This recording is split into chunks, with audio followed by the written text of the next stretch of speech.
That's all right.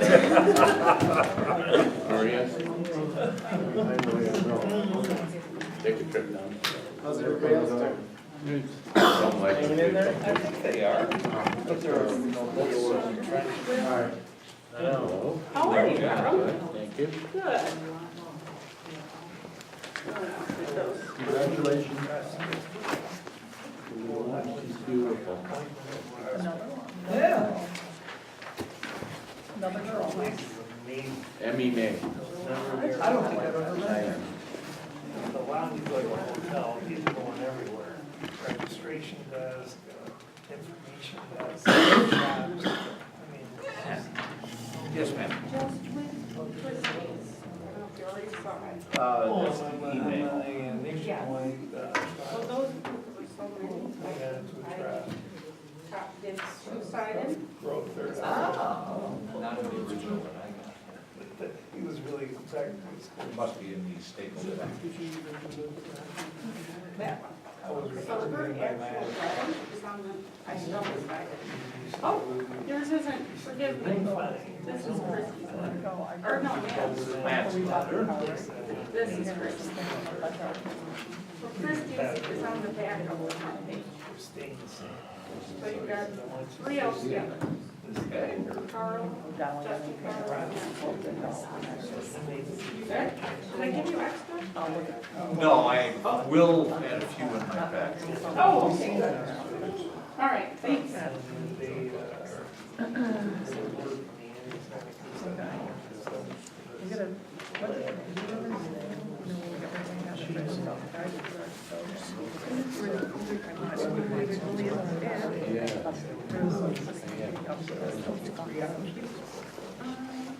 That's Christie's. Yeah. And then there's a short one, and then Matt Sheffield.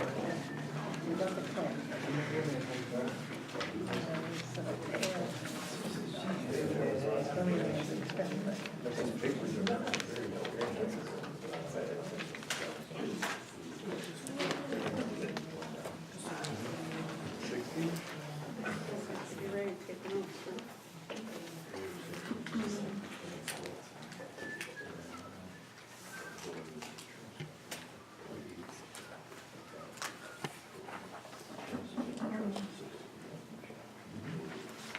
So we haven't been here for so long.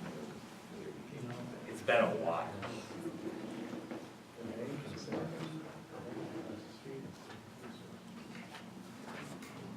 Something like that. Since January. Yeah, almost 6 months. Yeah. That would equate with it.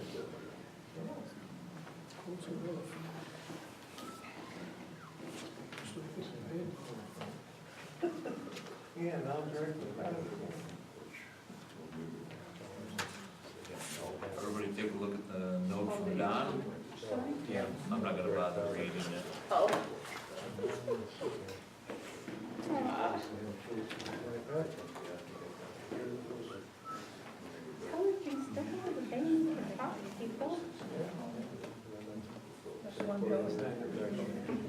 All right, well, good evening, everyone. I'm going to call to order this meeting of the Zoning Board of Appeals for the Village of Webster, May 16th, 2019.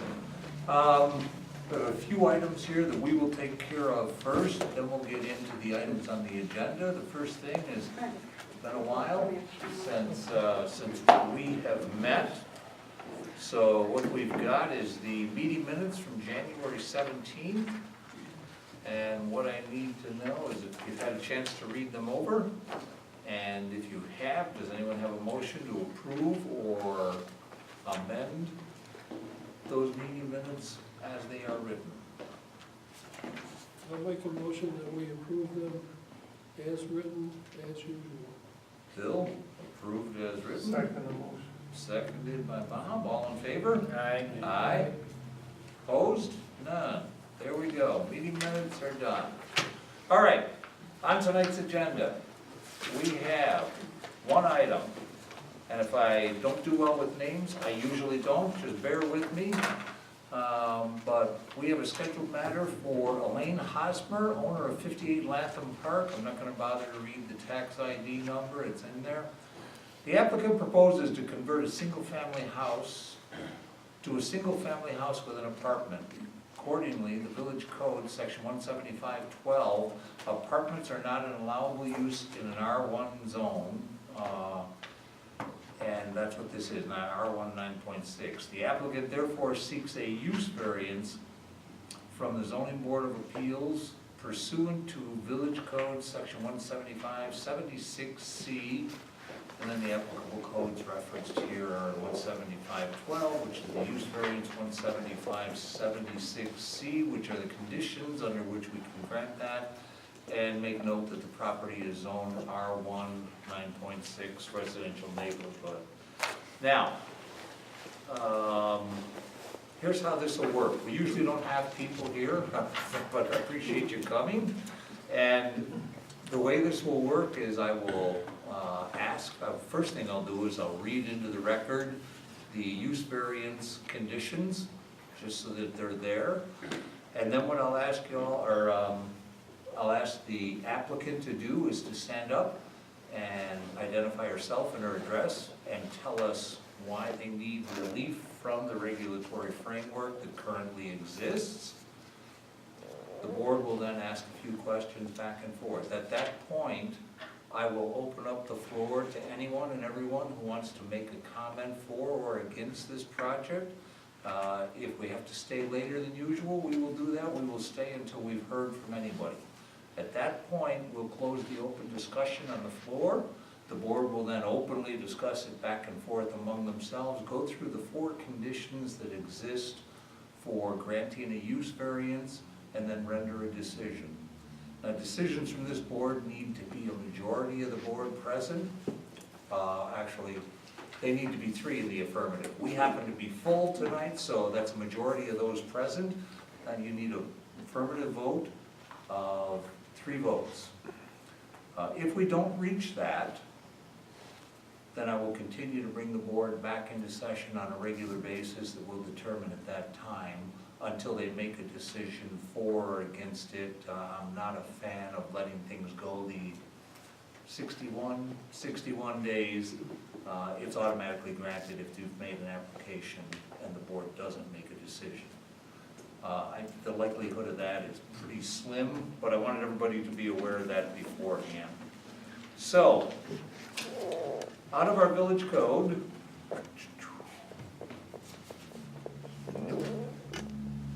I'm going to read it into the record and tell you what it says. And this is out of 175-76. Duties as prescribed by Article 7 of the Village Law of the State of New York. And in particular, Section C of 175-76C says to grant use variances authorizing the use of a land which otherwise would not be allowed or which would be prohibited by the terms of this chapter. No use variance shall be granted unless the board shall find that the applicable zoning regulations and restrictions have caused unnecessary hardship. That's condition 1. No finding of unnecessary hardship shall be made unless all of the following are established. And that's A, under the applicable zoning regulations, the applicant is deprived of all economic use or benefit from the property in question, which deprivation shall be established by competent financial evidence. B, the alleged hardship relating to the property in question is unique and does not apply to a substantial portion of the neighborhood district. C, the requested variance use, if granted, will not alter the essential character of the neighborhood. And D, the alleged hardship has not been self-created. Then 2, it says the Board of Appeals in granting use variances shall grant the minimum variance that it shall deem necessary and adequate to address the unnecessary hardship proved by the applicant at the same time, or while at the same time preserve and protect the character of the neighborhood and the health and the safety and the welfare of the community. That's essentially the requirements that we're going to review here tonight. Also, before we start, there were at least 3 neighbors, and I'm not going to bother reading theirs into, but a Christine Chatfield, Justin and Erica Carl, and Matt Chatfield have written comments on the proposed variance that we can take into account here. As a final matter, the planning board made a negative declaration on this particular matter. Negative recommendation. A negative recommendation on this matter. We're not bound by that negative recommendation. We can do as we deem appropriate within the confines of the restrictions that we have. So, with all that said, why don't you stand up, tell us who you are, tell us what you're trying to do, and why you need some relief from the regulatory framework. Sure. Hello, my name is Elaine Hosmer, and I live at 58 Lakeland Park. And I am going to withdraw my application for variance, but I did want to say a few things. Okay. I did want to apologize to all of my neighbors for the number of times that the police did come to my house. And I do want to reiterate, though, that none of those times did they ever come for a tenant issue. And I know of my nephew who every time except for once was involved when the police were called. I know that if he were here, he would also apologize to all of the neighbors. And also in my letter, I did list all the improvements I've made to my house, and I in no way was trying to make myself out to be this wonderful person, and nobody else has ever done anything on that street to their property. I wasn't trying to make myself out to be this, you know, I wasn't bragging or anything. I know other people obviously have done a lot to their property. I was just trying to get across that as the owner of a rental unit, I was putting the money back into the property. I wasn't just, I just wasn't using it as a moneymaker. I was, you know, I wasn't trying to squeeze out every penny out of the rent. I was putting that money right back into the house.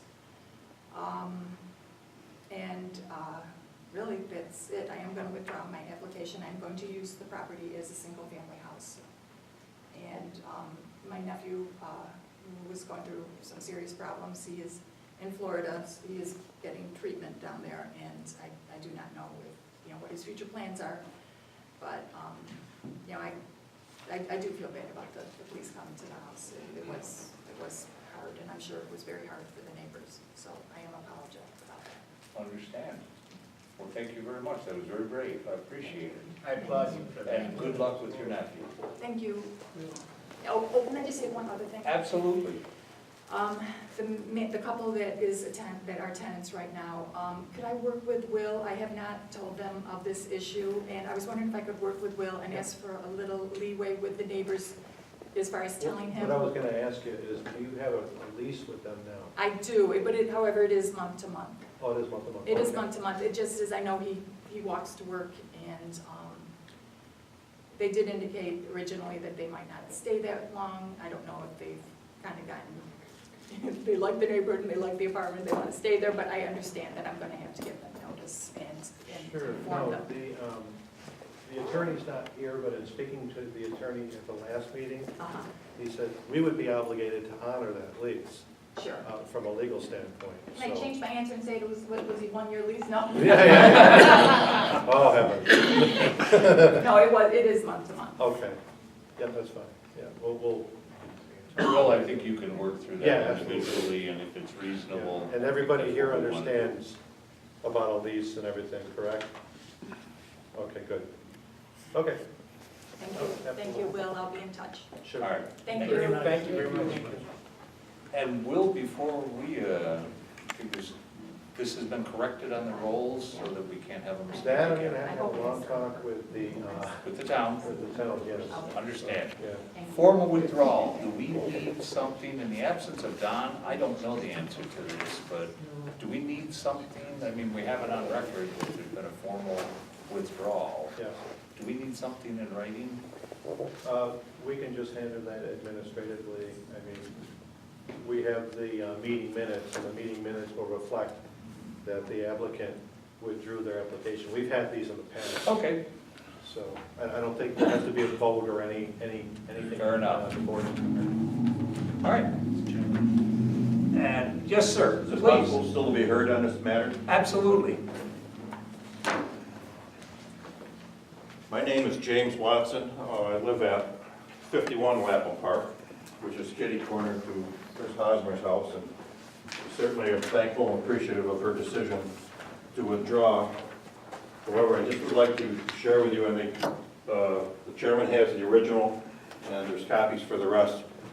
Just as a matter of going forward, the petition contains names of every homeowner on Lapham Park that does not have a multiple family home. So the remaining homes on Lapham Park are all accounted for on that. Also going up Elm Street and Park Avenue, there's also signatures from the family that you mentioned, and anyone who can see the proximity of that house. So just want to reemphasize that there is concern with changing over single family properties to multiple family properties. One of the issues that you raised, or one of the reasons that you explained that you would allow you to grant the variance, was that it might impact the neighbors. That would allow us to deny. That would allow you to deny that. I'm also the brother of Charles Watson, who lived at 44 Elm Street, and there are signatures on that, on the petitions from the neighbors on each side of his house. He has the only multiple family housing on that street. I was the executor of his estate when he passed. It was sold outside the family, and it was an absentee landlord, and I can speak for those neighbors that it was detrimental behavior and it was not a comfortable situation there. So we would like to just reiterate our names on the petition, but also share with the zoning board that we are of firm belief that there should be no more multifamily houses in that neighborhood. Should another one come before zoning, that they're respecting the single family houses in those neighborhoods, and that we view it as a historical section of the community. Dunning Avenue, Park, Elm, Lapham, one of the older neighborhoods since the inception of the village, and like to go on record letting you know that the neighbors feel strongly about any zoning change that would allow any additional multifamily houses in that area. And frankly, and again, I appreciate her withdrawing it, we could not see any difference between having an apartment or a multifamily dwelling. I agree. And in the event when that does occur, you live at the will of the neighborhood as to who's going to buy that property when it goes up for sale and what's going to happen to it. So we certainly would like to see the integrity of the single-family neighborhoods remain intact. Very good, thank you very much. Thank you, folks. Appreciate your comments. I want to commend you on your survey. This contains more names than I could ever remember seeing on a survey of this kind. No, thank you. We could have gotten more, but we felt in fairness, the ones who were in proximity to that household were. You needed another page. Oh, I have one. Thank you. We had another comment or question.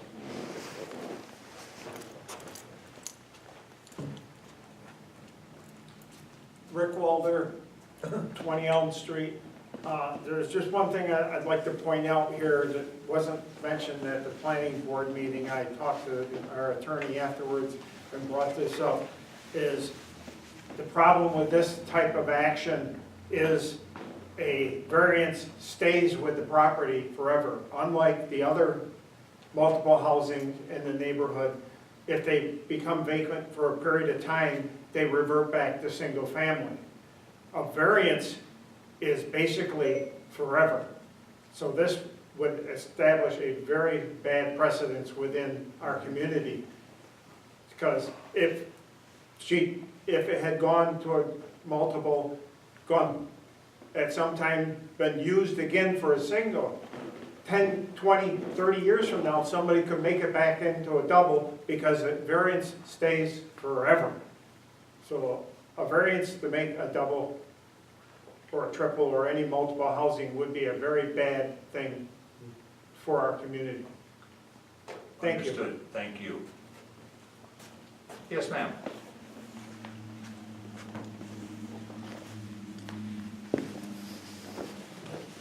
My name is Ann Byers, I live at 36 Elm Street. What I question, because it seemed to be one of the big issues, even though she bought the house knowing it was a single, but on the books, it says it's a double. There are a lot of houses that still say they're double, though they have not been rented for years and years. They've not been used, they've even turned. So my question is, what do we do to make sure that we don't ever have this issue arise. If they haven't been rented as a double, at least a year, I can understand you got some work, or it took a while, it was a change, I understand that. But if it hasn't been rented, and it's been single family, even though it's on the book as double, or apartment, whatever you want, how do we stop that from happening again? Because it can easily happen again. Somebody else can say, well, the books, I'm paying taxes on a double, why am I not be able to rent it? Great point. So, I just, my thought, I think it's something we've got to really deal with. And before you leave there, have we done physical assessment of the properties in the village to ascertain their correct one? And then have we matched it to the town? Because I know that's where we got into a little bit of trouble here. Yeah, well, there's two things to that. One is the difficulty in determining when it didn't start or stop being a double. In other words, I'll give you an example. We had somebody on Elm Street that was operating a business. I knew they were operating a business. It's a single family, right? You can't have a business in a single family.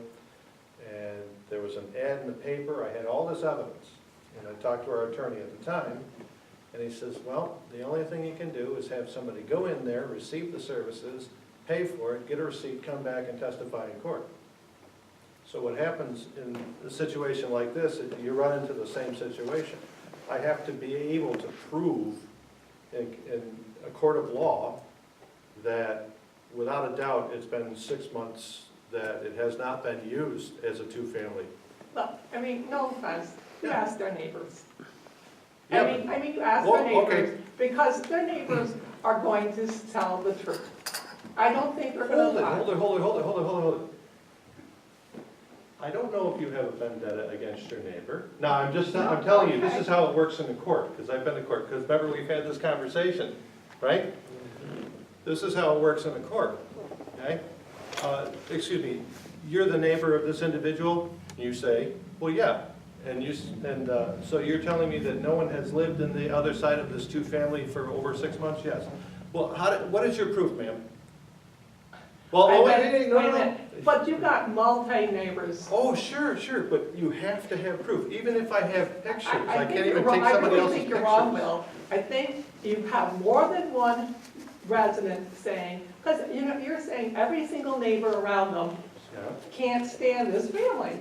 And I don't think that has anything what a court of law would ever say that. A court of law will say, have you ever been in the house? You'll say no, and they'll say, how do you know categorically, without a shadow of a doubt, that no one has been living there? I've been in court. This is what I do for a living. I enforce the law. I don't go to court unless I'm going to win. And in these particular cases, unless I have undeniable proof, they'll throw it out. So you're basically saying we're at the, anybody who comes in here Yeah. and buys a house,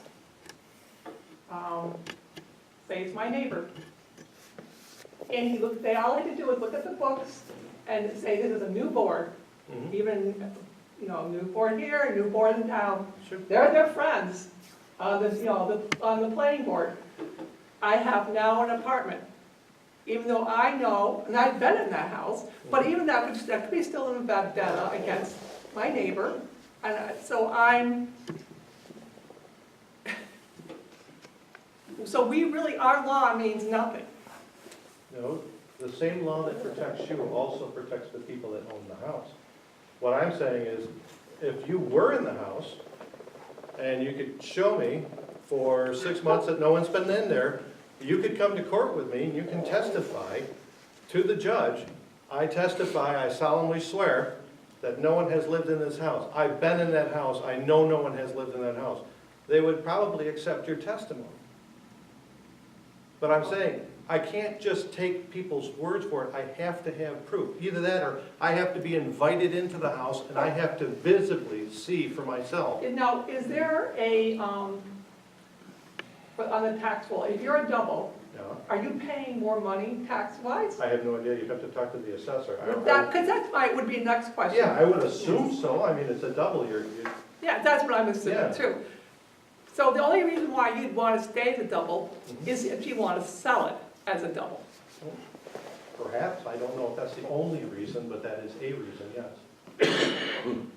I can't see any other reason in mindset at all why you would stay a double. Well, unless If they, you don't have to pay, Well, sure. unless you like paying the village of, the town of Webster more tax and the village of Webster more tax, yeah, it'd be crazy. but that's up to the individuals, that's their responsibility, that's their choice, not yours.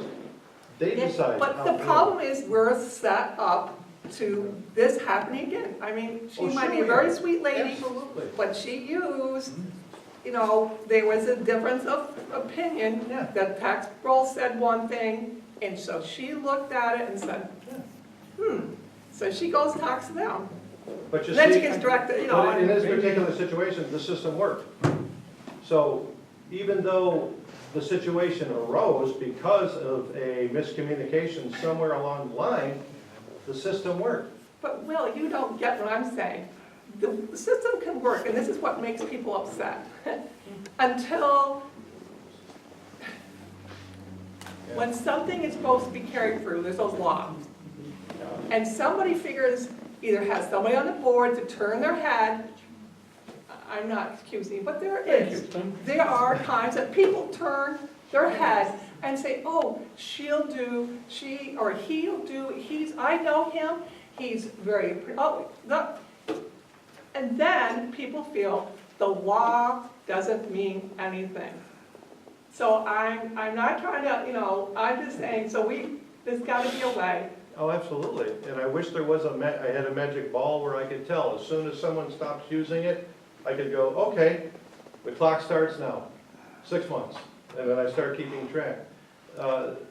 Unless I know when a house has been sold or is for sale, I've got to have different things to start the clock. I guess I hear something. What about the sewer? Are getting charged, would it be more money for a double for sewer? Well, unless we know, No, if they're a double Yeah. and they haven't taken themselves off, Yeah. would a double be more money? yes. So that'd be our thing, I'd say to them. Hold on one here a second here, Mr. Watson, I think you want to say Yeah, I'm something. gonna throw a fly in the ointment. Will says because the system worked, Yeah. and she agreed. We don't know that the system worked because you never had to vote on it. Well, Right with the pressure of the community. I guess my question is, how would you vote? Should the issue come up again, we don't know where we would stand because we don't know what type of action you would have taken on this. Fair enough, fair enough. And I don't want to put Will and Daryl on the line, but what we do know at this point is we know from our records, what's on the record as a two-family. Mhm. And reverse the logic, everything else in that R1 is by definition a single-family home. Mhm. And this is not well thought out, because I'm kind of, it was good up to this point. I don't know whether we do a survey, I don't know whether we attach it to the next census, I don't know if we have the ability to do that. I don't know if we ask everybody to come in and verify the information on their home. Everybody would think you were trying to get more taxes out of them, they probably wouldn't come. But that would be my thought, I think everybody's trying to steal from me. But there ought to be, I think this is a valid point. We are set up to have this happen again. You agree, Oh, sure. and you and I talked about this. And I don't know if we have any authority to direct anything, but we know what's on the books as a two-family. Mhm. Anything in the exception to that is by definition then a single family. And then you have to deal with them as one-offs or police reports, and you don't want to wait until you get a police report, because then you got a problem. It's there. Well, I guess that's my point. Shouldn't you still make a decision? What if she decides to arbitrarily say, okay, well, it's there, somebody's gonna live in it? How are we gonna know that? But if you've taken action, now you've got something to stand on for Will to go in and say, listen, the board denied a variance, and you can't do that. So I have a question. Yeah. I went on the county website because you can get all the tax information. Sure. So how did the other properties on Lapham Park become 3-family or 2-family? They're pre-existing non-conforming. What happened was, so you've got, that area was built in, Mr. Watson, what years were the houses basically built in that area? Late 1890s to early 1900s. Okay, so they're built. Yep. We have a master plan every 5 years that we work on, and somebody says, you know what? Either they forecast the future and say, well, we would like this area to be like this, or they look at the present housing stock and they say, boy, a majority of these houses are single family. So we're gonna call this an R1 9.6. And so they change the zoning, and that's an R1 9.6. Now, all of the houses then that are not single family automatically become pre-existing non-conforming.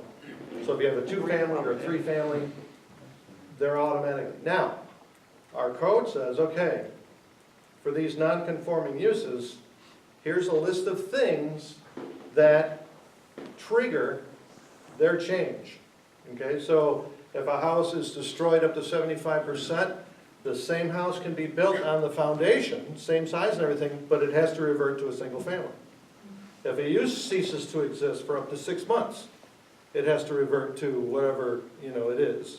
Okay, but to your point, I have to find out, I have to know, I have to determine, I have to have proof that it is no longer in use. And I have used that in the past. I have been able to determine that, and I have wrote people letters and told them, by the way, you've lost your use, it's been over 6 months, it has to be a single family. When I have the information, but I don't always have the information. So just my question is, Yeah. I guess I should ask the mayor. These homes that we have doubled, there might be a single, but they're a double. They should be taxed, they should be doing the sewage plan, because that's our newest thing now. They should be getting double that. Yeah. And that should be, and then maybe it should be sent out that, hey, if you are a single dwelling, please come in Oh, but and sign a that. paper. We've had people come in and say, wait a minute, I'm not a 2-family, I should only be charged this. Well, then we say, okay, you have to go to the assessors and tell them that you're a single family. So But that's couldn't their we not could they not sign a document? Because we never know the village has no control over the assessor. No. Okay, so no control over the assessor. That's the queen. So they could have done all the right footwork, Yeah. and we're not taxed, whatever we're doing, we're not charging them because they've told us they're only a single. But 20 years from now, they go to sell their house, somebody buys it, somebody goes, looks at the thing and says, and now we're in this ball game again. I probably won't be around, but, Yeah. But again, it's up to the owner of the house. That's their responsibility to go to the assessor and say, I'm a single family, and then the assessor comes and looks at it, or they ask me to inspect it, and I'll inspect it, and I'll say, what do you want them to do to revert this to a single family? And they'll tell me, and I'll tell them. But until then, it's up to the owner. That's their responsibility. but can we not take a step of that? Can we Can't what? we become a little more aggressive? If Well, you people gotta be will not- careful with that. Yeah, but I know what you're saying, Will, but if they come in and say, I don't want to pay double on my sewer, Yeah. because we're only a single family, okay, you've said something. You have just told me, adamantly, if they sign a document, Yeah.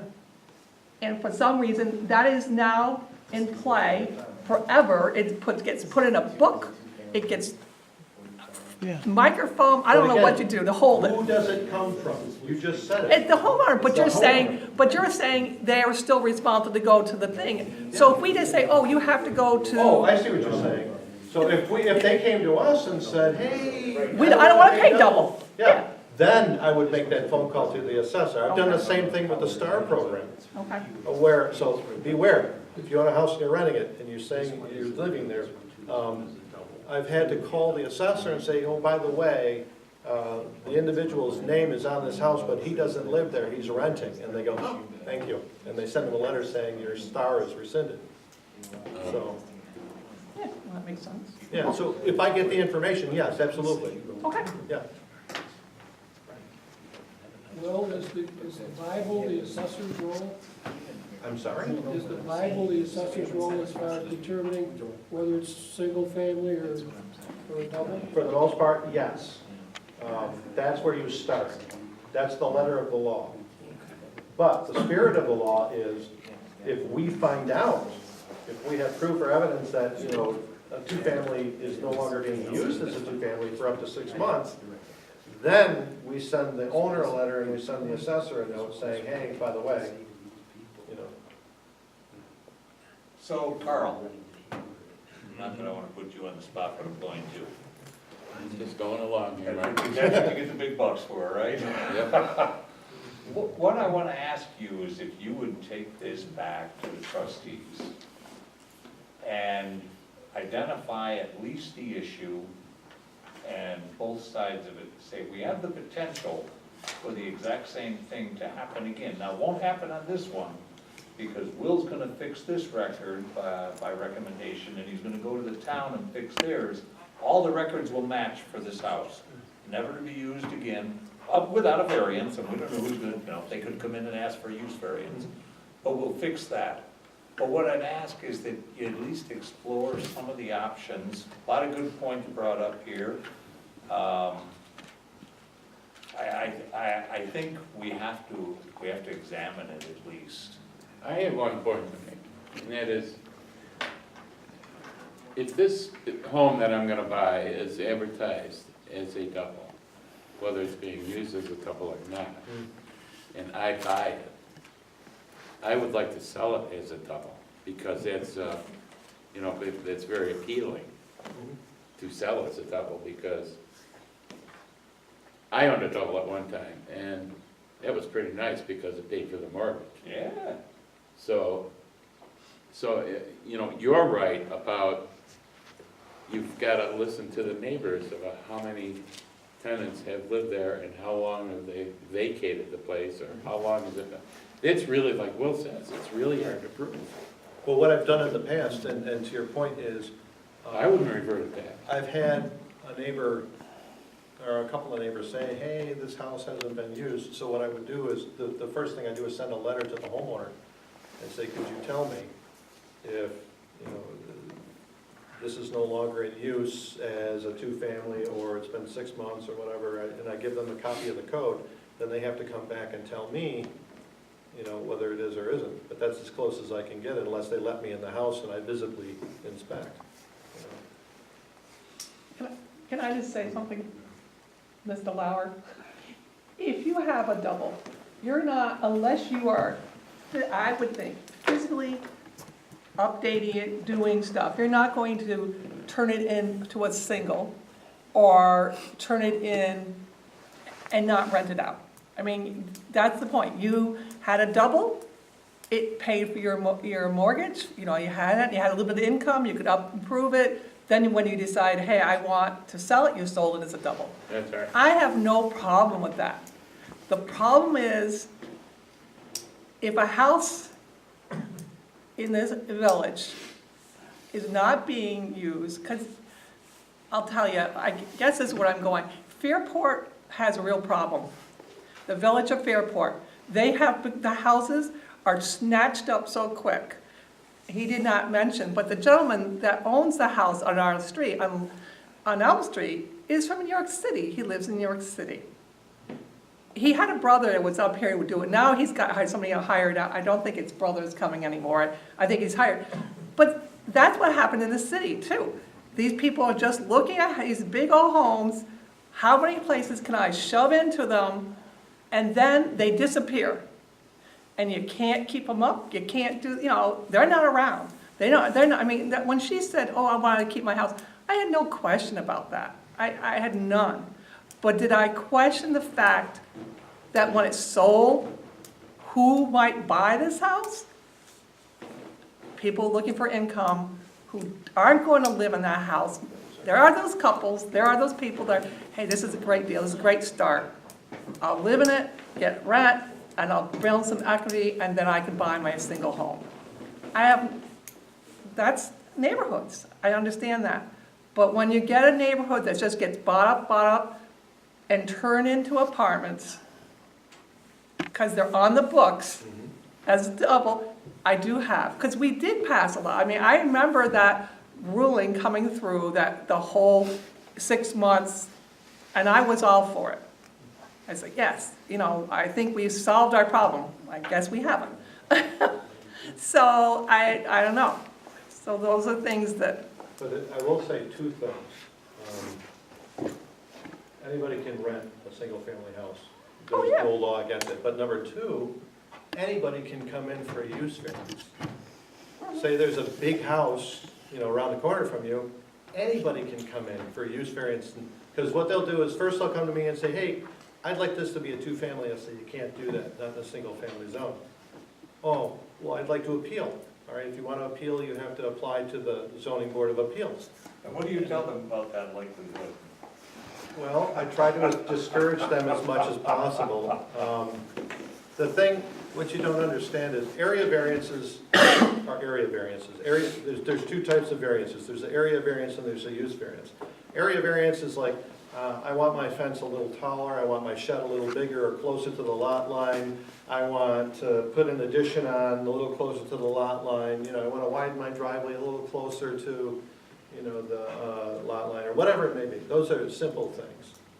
But a use variance is something that's outside of the normal use in that area. I'll give you an example. There was a case where it was in a neighborhood that was rezoned, and you had a, what was it, gas station on every corner except one. So, gas station comes in and says, we want to put a gas station here. Well, you can't because it's not zoned for that. But there's a gas station here, you know what? That makes sense. We'll grant you a use variance. The people said, They went to court, and the court sided with the people. So use variances are the variances that are most, I don't know the word, you can litigate them. You can file an Article 78 against use variances, you know, and chances are, unless there's really huge extenuating circumstances that the board can prove in their findings, 9 out of 10 times the court is going to side with those who are filing the Article 78. but I know all that. But I can come in and cry the woes that I can't afford my mortgage. My husband died. I am now up the creek. I love the neighborhood. But I got this apartment. It was already zoned. I already set it up. And somebody on the, you know, knows this person and that person. And let's be honest, we're people. and those feelings get in the way. The law is rarely read these days as black and white. And so, I mean, and this is kind of your hard part, you guys are reading in a gray area, can be. And so, what do you call a hardship? I mean, if my husband died and I can't pay my mortgage now, and I have this huge old house, and I have 10 children, and where would I go? And a dog, you know, you'd sit there and say, well, she did that room, and it's already kind of set up there, and she could rent it, that'd be really good, I could help her meet her mortgage. That's who we are. And I'm not trying to say anything is wrong with that, but at the same time, when you do open that can of worms, it just opens a door. And Well, but back to my question, so all these multifamily in the village were pre-existing non-conforming? Were or are? Or are? I don't know that we. So what I'm saying Well, you've is, got- the zoning board has not ever, you've done a use variance on any of these Not in the past multifamilies. 45 years, no. So we have no precedent. No, there was only one use variance granted, and that was on South Avenue here, which it was a two-family, and they bought it, and they asked if it could remain a two-family, but it's in an area that's. Right, it's in the commercial, Yeah, so that's what I guess I'm just asking, is all these, here's the map from the 2011 comp plan that show the uses, and it shows the multifamilies in the village. Yep. So those were all pre-existing non-conforming, they are. and they are. done any use variances on them. No. Can I just say one thing? Sure. This was not sold to Elaine as a double. The person who owned it before her was Diane Herbst. Yes. In 2012, she went to the town and had it reconverted to a single-family home in order to decrease her taxes.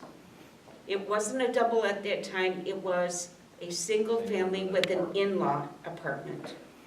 It was never rented to strangers, it was rented to her, it wasn't rented, her father-in-law lived there, and then her son lived there, who moved out in 2010. So it was a single-family home when it was sold to Elaine, and she didn't care. She still rented it out, so she's rented it out illegally for the last 3.5 years. So it was never, it hasn't been a double. So, I So, mean, again, to that, what happened was, if you were here for the planning board, when I gave Yes. the history behind it, it was a two-family. She came to me and asked it to be a single family, because she said, my son moved out, he doesn't live here anymore, I'm all by myself, blah, blah, Right. blah. Right. I said, okay. So I called the assessor, I said, what do you want me to do here? How do you want to, handle this? They said, just do this, this, and this, and this. I said, okay, I did that, and that. And then I sent them an email saying, please put this on the books as a single family. yeah, Well, I didn't know that someone had gone in there from the assessing department, from what I understand, inspected, and they said, it's not really a single family, we're gonna call it a single family with an apartment. So instead of being, a two-family is a 220, a single family is a 210 on the assessing numbers there, so they called it a 215, without letting me know. Because if they had let me know, I would have said, well, wait a minute, before you do that, what else do you need done to this for it to go back to single family? So it'd been on the books for all that time, since 2007 or whatever it was, Then, when Mrs. Hosmer, or Ms. Hosmer bought the place, it did say single family and the on the The list, it realtor. said great in-law potential. well, yeah, but on the assessment roll, it had it down as a single family with an apartment. That was the problem, right there. So, and that's why we're here, because of that miscommunication. It was just a unique situation. I mean, this is the first time we've ever had something like this. And I've been doing this for 15 years. And every year periodically, or every 5 years periodically, when we go through, and I'll call it a master plan, I know it's the wrong term. Oh, that's right. We go through and we look at that for kind of just those reasons, and probably 20, 25, maybe even 30 years ago, when, and I hate to keep picking on Fairport, but I will, when they were That's they okay. were allowing conversions to just about everything, just to get people to buy those houses and fix them up. And everybody else started to look at that and say, I'm not so sure that's a great idea. And they began to see some of the things that resulted from a semi-transient population. And we came in and we said, okay, R1, R1, R1. This is, and the purpose of that was, we didn't feel that that was the best thing to do for the village, was to have massive amounts of those. And we knew that we were going to have to live with some pre-existing non-conforming uses. If no one changed it, it was gonna stay. There wasn't anything we could do about that. But right now, in order to get any kind of a use changed in the village, they do have to come, they've got to come first before the planning board. All use variances go there. And then they'll make a recommendation, and then they have to come before this board. And I think Michael talked about our history. Very few of them have come here, and I can't remember one. And I've been on this board for a fair amount of time. I can't remember one that's been granted. We had a couple that were withdrawn almost at the last minute. But does that solve the problem? No, I think the recommendation to Carl to take this back to our trustees, identify it as a gap maybe in what we have and how we're going to address it. We won't solve it tonight, but I think to put it on their radar is the right thing to do. Yes, sir. In the future, what recourse do we have? Because the house was listed for sale as a single, the town had it listed as a single, and the taxes were set up as a single. Yet she's been renting it out since the day she closed. I think the tenants moved in before she did. So there were people there for 3.5 years, 3 years, 5 months. I guess my question is, if a neighbor across the street sells a house, somebody buys it, and they start renting out the upstairs for same, what do we do to address this? So it doesn't Terrible happen answer again? I'm gonna give you, but I'll give you mine and then I'll hand it to Will. And I apologize for the terrible answer. Will can't do anything that he doesn't know anything about. So if somebody says, hey, Billy across the street is renting that back room, and by the way, he put in a kitchen and a separate exit, the Will then, you call up him, you talk to him or any one of our trustees, I think you're going to get some investigation on that, and that's, we can't do what we don't know. But when somebody brings it to us, or, I don't know what some of the other flags are, Will, but. It's tough. Two things. The first thing I would do is send a letter asking them to verify. If I'm not too happy with the response, the next thing I would have to do is be able to prove to the judge that I get a search warrant to be able to go into the house and verify the complaint from the neighbor. That's the best I can do. Well, they thwarted that successfully because the first tenant was Van, and he moved in, I think, before she did. And he claimed that he was her nephew. He told several neighbors, including us, he's a nephew, so, which would allow him to live there. Well, we found out going forward, he wasn't related to her at all. And that's, I think, how they managed to snow the neighbors for as long as they did. Because I got to be friends with Van, and then he eventually told me he's not related at all. And Van could park wherever he wanted, and no calls were made because his son is a state cop. Kind of, there are certain lines you don't cross. I'll be honest, I don't want to get, nothing against you guys, but when we bought our house, we were a young couple, my girlfriend was finishing up some program in college. She came and lived with us. I think she saw Daryl more than I saw him, because my job and his job was separate. For a time period, that gets to be kind of crazy when you get to the point, I'm going to call, but when you rent it out, when you turn a house, when you're saying it's a two-family or a house with an apartment, that changes the whole thing. Because we weren't changing our single home. She was staying up, also having a place to put her head down and a place, and go take a shower. So while she was finishing her college up. So, that to me is up to, unless there's a problem, then the cops will get called, I guess. But that to me, I'm not gonna say it can't happen. It can't, and no one can stay in that house and they're not relatives. Maybe if they're there for years and years, something is wrong. But then again, why couldn't two women buy a house? Our friends, they have their own lives. They are sharing, we're lonely. I'd rather be able to live with a girlfriend and stay there. I don't have any problem with that. It's more what the houses are being turned into. Yeah, I think the key is separate living quarters. Yeah. In our code, and I've got it open to it, it has a definition of family, which we borrow from either the county or New York State, I can't remember because I found it in another jurisdiction's definitions, but this is how it reads. It says, one or more persons living together in a single dwelling unit is a traditional family or the functional equivalent of a traditional family. Well, traditional family is by blood, okay? The functional equivalent, though, is also under the definition. It shall be a rebuttable presumption that 4 or more persons living together in a single dwelling unit who are not related by blood, adoption, or marriage do not constitute the functional equivalent of a traditional family. In determining the functional equivalent of a traditional family, the following criteria shall be present. The group shares the entire dwelling unit, so the whole thing, right? The group lives and cooks together in a single housekeeping unit, so there's no separate facilities, no kitchen here, kitchen there. The group shares expenses for food, rent, utilities, or other household expenses. The group is permanent and stable and not transient or temporary in nature.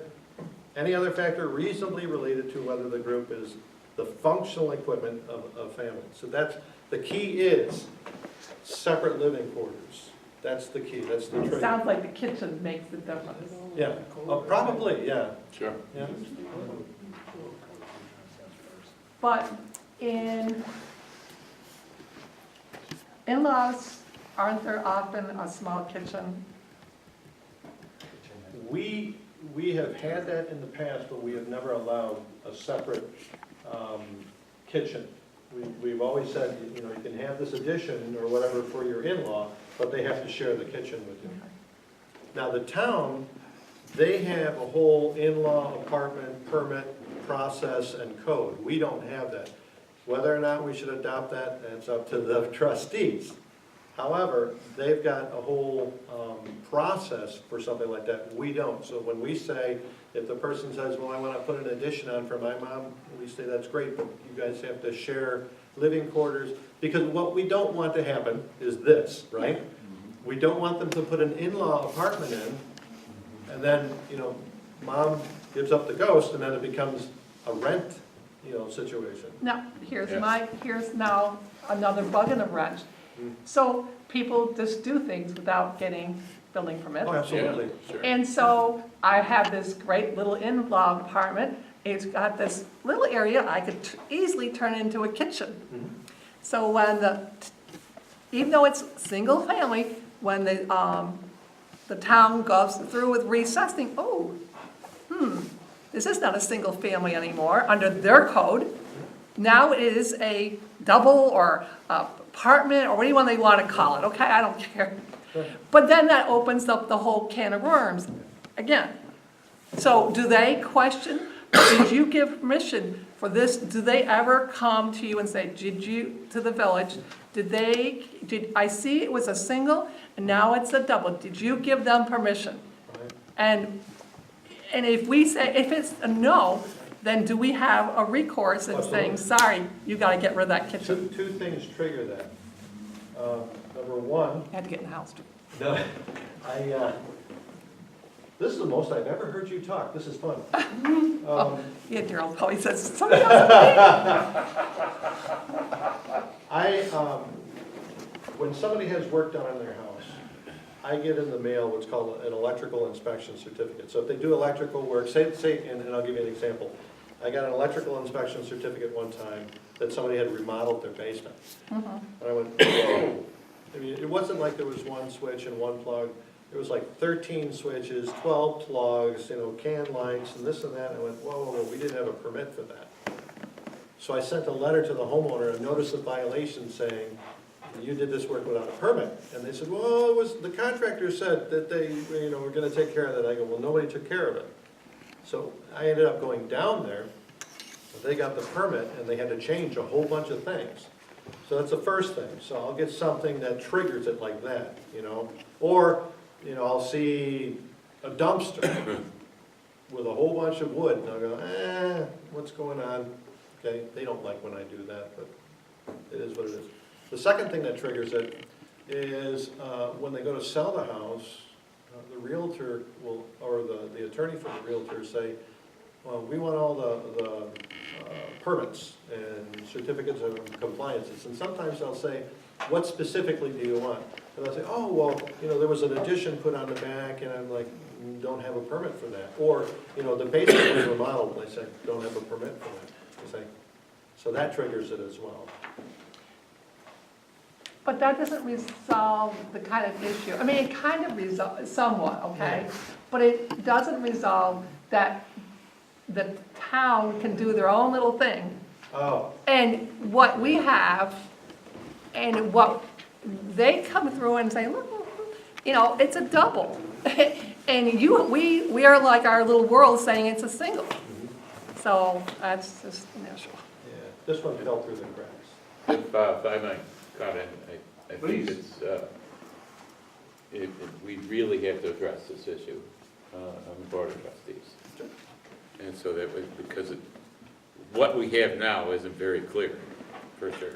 Well, And there's an awful lot of pros and cons, and we should make a little bit more solid determination whether we go with what we got or we change it. And you're gonna take at least the opening of that discussion back to the trustees. Yeah. Thank you. Can I just make a point? The rule that was changed when you have a lapse in time is an effective rule. Yes. In the 30 years that I've lived on Park Ave, we have reduced, I think there's probably at least 2, maybe 3 homes that when I moved there, they were rental apartment doubles, and they reverted back to singles, and that's where they are now. Yeah. I don't know if it shows up on the county or the town. That's the other problem with that. Yeah. And the other thing is that I find it, without turning into a vigilante crew, and I don't think this is what this was, but this is and this was obviously generated by a nephew that was getting in trouble with the law, or, triggering that kind of triggered this whole thing, which is not the best way of solving zoning issues. But the truth of the matter is that the neighborhood here obviously showed what it was made up of, to say that, no, we don't want that. And to me, I don't know about the rest of the people on the staff here, that carries a lot of weight with how we make decisions, or at least how we look at it. And the idea that the variance, when you do a variance, it lasts forever, that's a pretty heavy-duty responsibility or result. So, I mean, I think that that's commendable to the people in the neighborhood, that they said, hey, this is important to us, let's come out and say that. And to the variance point, I would say, for an example, if someone said, we granted them a use variance for 2-family and a single-family zone, what I would say is, if they, I don't know, if they deconvert it to a single family, does that mean they can later on reconvert it to a 2-family because of that use variance? Sure. Yep. If they go through a variance process? Well, no, it does, I mean, what I'm trying to say is, if they change the use from a 2-family to a single-family, does that mean that use variance stays with it to the point where someone can later on come and just go ahead and? I believe it does. Yeah. I don't know if there is a legal way that you can repeal the variance if, Well, I think they can do, to your point, I think what the board can do, and you correct me if I'm wrong, you can grant a use variance with conditions. Yeah, but time limit, I don't think can be Well, on. well, I mean, if you say, if it deconverts, to a single If you ever family. cease to use it for Yeah. X amount of time. because we have in the past, I've looked at some, our old history, for instance, there was a You property. pointed at Yeah, I'm when you pointing, said I'm the pointing old I'm pointing to Bob, in the vein of his existence across the street from him. When the post office went in, they granted them the availability to cut a driveway off of Sherwood, to go ahead and use the loading dock. Right. But if you read the meeting minutes, it says, when the use ceases to exist as a post office, so does that variance for the right-of-way, that cut through there, right? So that was a situation like that. But the new owners that moved in Yeah. still had a use for that, for a loading dock. Yeah. Right. Yeah, so we never. But that's an example of how the board has the ability to create conditions for use variances. Just happy to get rid of the Jeeps. Yeah, right. All right, so the meeting minutes will show the withdrawal of the application. That's all that we have to do. We don't have to talk about seeker. All that preparation that was there. And you brought All right, All this time of work. June. Nothing, okay, That doesn't mean something won't come up on the other. all right. We get direct deposit now. Right, so the other thing is, the village is trying to go to direct deposit, so if anybody has their form here, fill it out, turn it in, we'll be all set. And, no meeting in June? Huh? Direct deposit. I think I already have. I'm surprised at that. Okay, we need a motion. I'll make the motion. A second. Made and seconded, all in favor? Aye. Opposed, nobody, we're adjourned, thank you very much, everyone. Thank you. Thanks, everyone, for coming and expressing your thoughts, I enjoyed it. Thanks, Will.